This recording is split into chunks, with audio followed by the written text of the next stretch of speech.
His photos are as iconic as the people he has photographed. This is only the beginning. Victor Skrebneski was born in Chicago. He got his first break shooting for Marshall Fields and eventually became the exclusive photographer for Estee Lauder and working regularly with Ralph Lauren.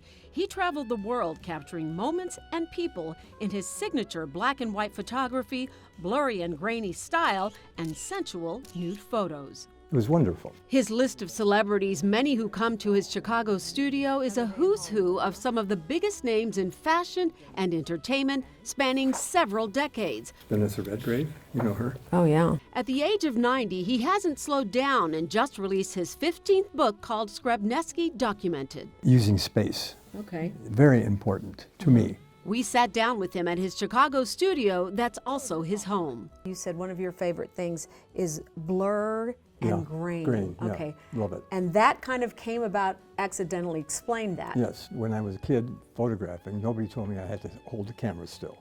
When they would process the film, it came out grainy. And I loved the grain and I loved the blur.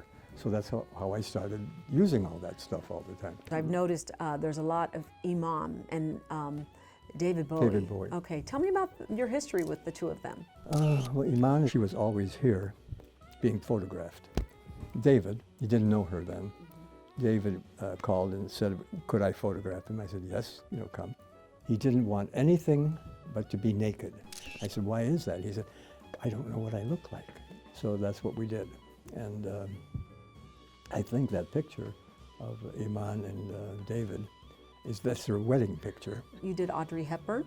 Yeah, a lot of her because Hubert Givenchy was a close friend of mine. Some of your classics with Betty Davis and the black turtleneck and some of the other ones are the ones that really stick out in my mind. Yeah, well, that was a whole series in my head of design. Put them in the black turtleneck sweater and let them go at it.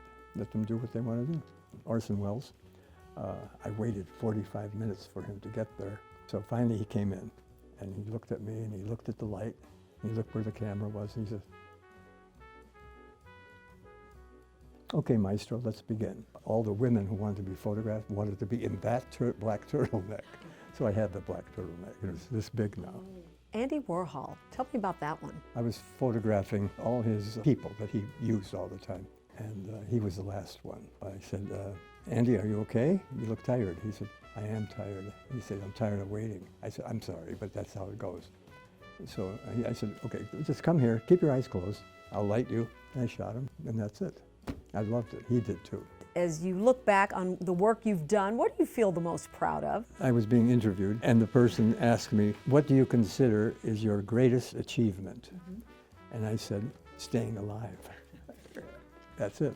When people say Victor Skrebneski, what do you want them to think about? He was a photographer. Simple. That's it. Nothing more.